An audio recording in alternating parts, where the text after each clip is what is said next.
Good morning दोस्तों। हम लोग खिलजी डायनेस्टी के बारे में पढ़ रहे थे और पहले शासक जलालुद्दीन फिरोज़ खिलजी के बारे में हम पढ़ चुके हैं। आज हम सल्तनत कालीन सर्वाधिक श्रेष्ठ राजाओं में से अलाउद्दीन खिलजी के बारे में जानेंगे। अलाउद्दीन खिलजी एक ऐसा नाम जो सल्तनत काल के इतिहास में एक बहुत बड़े परिवर्तन के दौर से देखे जा सकते हैं। अलाउद्दीन खिलजी एक ऐसा नाम जिन्होंने बाजार नियंत्रण व्यवस्था, एक अनूठी व्यवस्था पूरी दुनिया को दी थी। अलाउद्दीन खिलजी जिसने भूमि पैमाइश की विश्वा व्यवस्था जो है सल्तनत कालीन में लोगों को दी थी। अलाउद्दीन खिलजी जो साम्राज्यवाद की नीतियों से काफ़ी बड़े पैमाने पर राज्यों को जीता और यहाँ तक कि मदुरई, जहाँ तक कि कोई सल्तनत कालीन राजाओं में से नहीं पहुँचा था, वहाँ तक जो है ये पहुँचते हैं। अलाउद्दीन खिलजी जो मंगोलों के सर्वाधिक आक्रमण को झेलते हैं और हर बार विजयी होते हैं। तो ये अलाउद्दीन खिलजी के बारे में ही आज हम लोग जानेंगे। अलाउद्दीन खिलजी जलालुद्दीन फिरोज खिलजी का भतीजा और दामाद था। अलाउद्दीन खिलजी के पिताजी का नाम शहाबुद्दीन खिलजी था, जो जलालुद्दीन फिरोज का भाई था। अलाउद्दीन खिलजी का कार्यकाल 1296 से 1316 तक 20 वर्षों का कार्यकाल था। इनके सल्तनत बनने के पहले के जीवन के बारे में, जो कि करा और मानिकपुर की सूबेदारी थी, उनके बारे में और कैसे इन्होंने देवगिरी पर आक्रमण किया था, इनके बारे में जानकारी हम पिछले वीडियो में, जिसमें हम जलालुद्दीन फिरोज खिलजी के बारे में पढ़े थे, हम जान चुके हैं। आज हम एक शासक के तौर पे अलाउद्दीन खिलजी के जीवन के बारे में देखेंगे।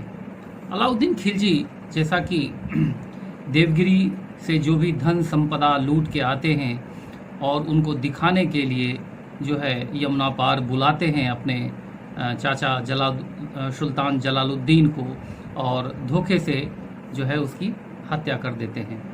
और हत्या करने के बाद जो है ये उनके सिर को भाले में भोंक करके पूरे जो है सूबेदारी में जो है घुमाई जाती है। ये हत्या 19 जुलाई 1296 में ये करते हैं। लेकिन इनकी राज्याभिषेक जो होती है वो 21 अक्टूबर 1296 को होती है। तो ये बीच का कार्यकाल क्या था? ये बीच का कार्यकाल को समझेंगे। बीच का जो कार्यकाल था, जो अलाउद्दीन खिलजी की जो सास थी मलिक जहां जो कि दरबार में षड्यंत्र रचते रहती है, वो मलिक जहां ने अपने छोटे बेटे रुकुद्दीन इब्राहिम को जो है सुल्तान बना दिया था। रुकुद्दीन इब्राहिम को सुल्तान बना देता है, जबकि बड़ा बेटा जो कि आपको याद होगा अलाउद्दीन जो जलालुद्दीन खिलजी का जो अर्गली खां था, जिसने कि मलिक छज्जू के विद्रोह को दबाया था, मलिक छज्जू को जिसने गिरफ्तार करके दरबार में लाया था और जिसको बाद में जो है मलिक छज्जू को अरकली खां के नियंत्रण में दे दिया गया था। वो मुल्तान में रहता है और किसी वजह से दरबार के गतिविधियों से और मलिक जहां से नाराज़ रहता है, इसीलिए वो हस्तक्षेप नहीं करता है। और इसी बीच जो है अलाउद्दीन खिलजी जो है आक्रमण कर जो है मलिक छज्जू को मल्लिका जहां को बंदी बना लेता है, और जो उसके विश्वास पात्र अहमद चप रहते हैं जलालुद्दीन खिलजी को, उनको भी बंदी बना लिया जाता है। और इस प्रकार 21 अक्टूबर 1296 को जो है वो अलाउद्दीन खिलजी बलबन के महल में ही जो है अपनी राज्याभिषेक की घोषणा कर देते हैं। अलाउद्दीन खिलजी के शासन काल को, उनके पूरे 20 वर्ष के शासन काल को कई आयाम हैं, जिन आयामों में उनके बाजार नियंत्रण आते हैं, उनकी साम्राज्यवादी नीतियां आती हैं, जिनमें वो रणथंभौर को, चित्तौड़ को और अन्य छोटे छोटे राजस्थान के किलों को जीतते हैं। और दक्षिण भारत के अभियान भी उसमें महत्वपूर्ण हैं। और इसके साथ साथ जो मंगोलों पर उनका जो आक्रमण होता है उसको कैसे दबाते हैं और नए मुसलमानों का कैसे उन्मूलन करते हैं, ये एक विशिष्ट घटना है। पहले नए मुसलमान समझते हैं। नए मुसलमान, आपको याद होगा कि जलालुद्दीन खिलजी के समय में हलाकू के पौत्र जो उलुग खां जो आक्रमण करते हैं, उसको बाद में जो है उसको दबाते हैं जलालुद्दीन खिलजी, और उसके बाद उनको दिल्ली में बसा लेते हैं और एक बेटी का शादी भी उनसे कर देते हैं। सो यही जो बसे थे 2000 के आसपास संख्या में थे ये उस समय, जो कि नए मुसलमान कहलाए। इन नए मुसलमानों को दरबार में उच्च पद नहीं मिलने का जो है काफ़ी नहीं मिलने से काफ़ी निराशा रहती है, और इसीलिए अलाउद्दीन खिलजी के खिलाफ ये विद्रोह कर देते हैं। और इसलिए अलाउद्दीन खिलजी नाराज होकर के बहुत बड़े स्तर पे कत्लेआम करता है। एक इतिहासकार के हिसाब से लगभग 18 से 20 हजार नए मुसलमानों को एक दिन में मार दिया जाता है। सो ये नए मुसलमानों की घटना। राजस्थान के अभियानों में अलाउद्दीन खिलजी के बारे में जो इनके अभियान थे, जिसमें पहले ये नुसरत खां और उलगू खां के नियंत्रण में भेजते हैं रणथंभौर में, जहाँ की नुसरत खां को खदेड़ कर मार दिया जाता है। बाद में अलाउद्दीन खिलजी खुद जाते हैं। तो इसी घटना में अलाउद्दीन खिलजी की घटना जो ये आक्रमण होता है, इसमें अमीर खुसरो भी साथ जाते हैं। तो लगभग 3 महीने तक किलेबंदी की जाती है। राजपूत धीरे धीरे शहीद होते हैं और महिलाएं जो हैं जौहर को प्राप्त करती हैं। तो अमीर खुसरो कहते हैं कि वो सबसे पहले जौहर को जो देखे थे, वो महिलाओं को जौहर करते हुए वो रणथंभौर के किला में ही देखते हैं।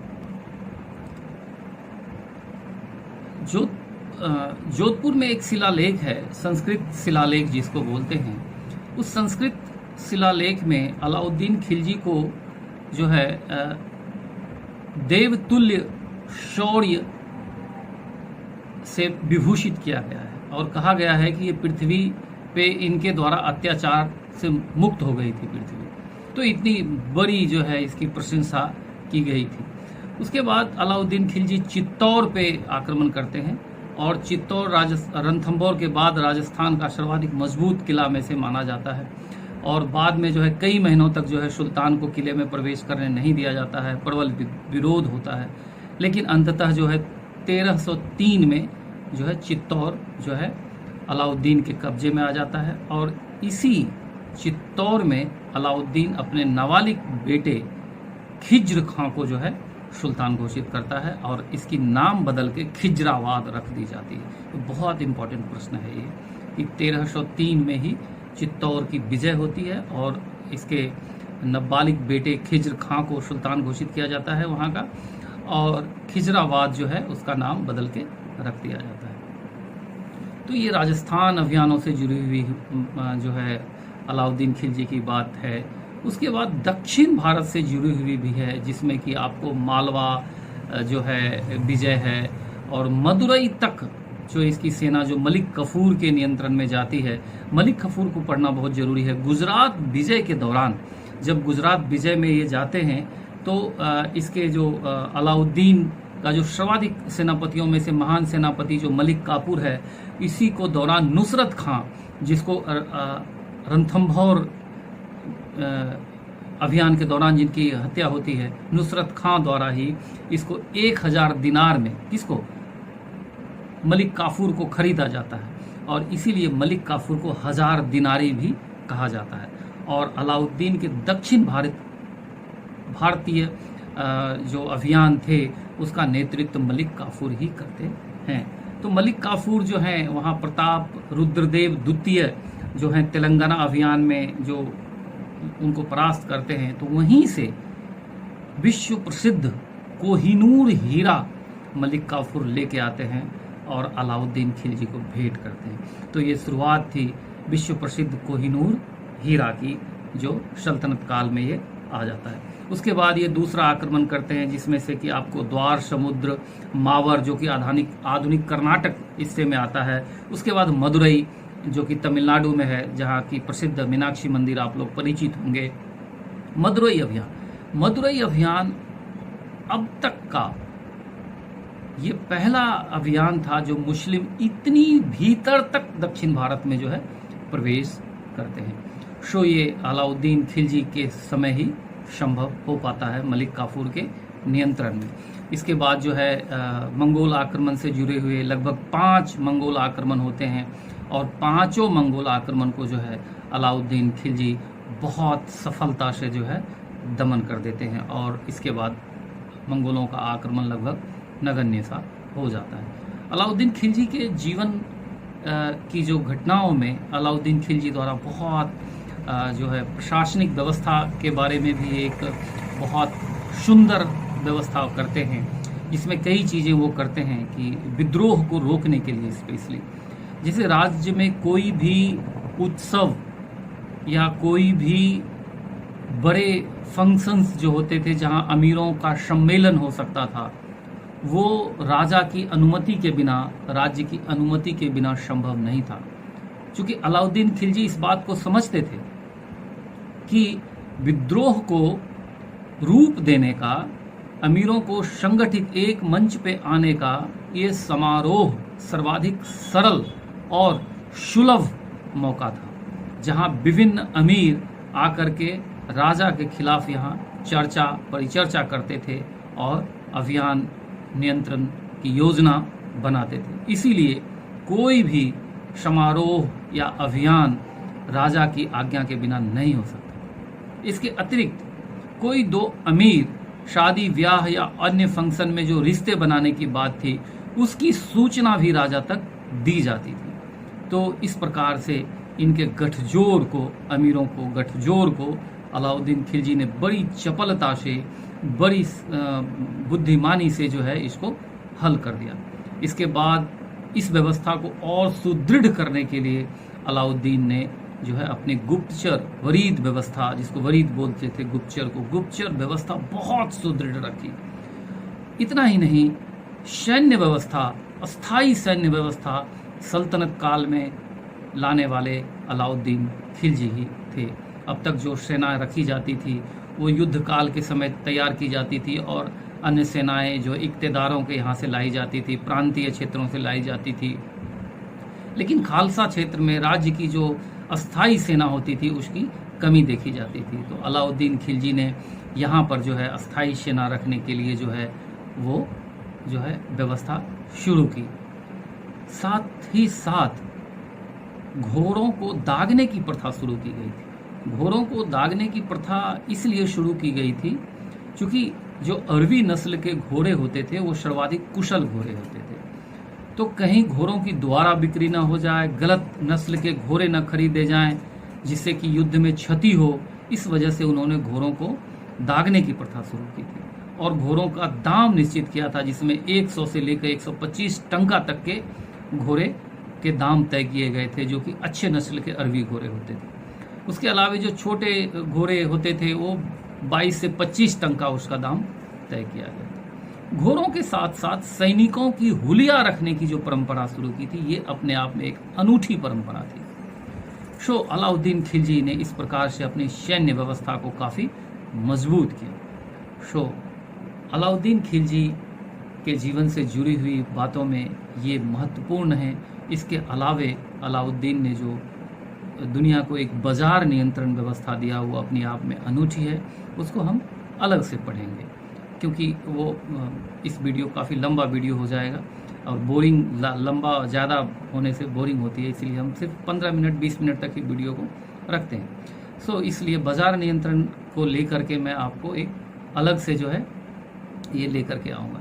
एक और चीज़ अलाउद्दीन खिलजी से जुड़ी हुई बात इंपॉर्टेंट है। अलाउद्दीन खिलजी ने नए धर्म को रखने की भी बात की थी कि एक जो है नए धर्म की जो है शुरुआत की जाए, जैसे कि दीन इलाही धर्म नहीं थी, एक पद्धति थी, जैसे कि धम्म व्यवस्था अशोक की, तो वैसी तो नहीं, इन्होंने अपने नए धर्म की बात की थी।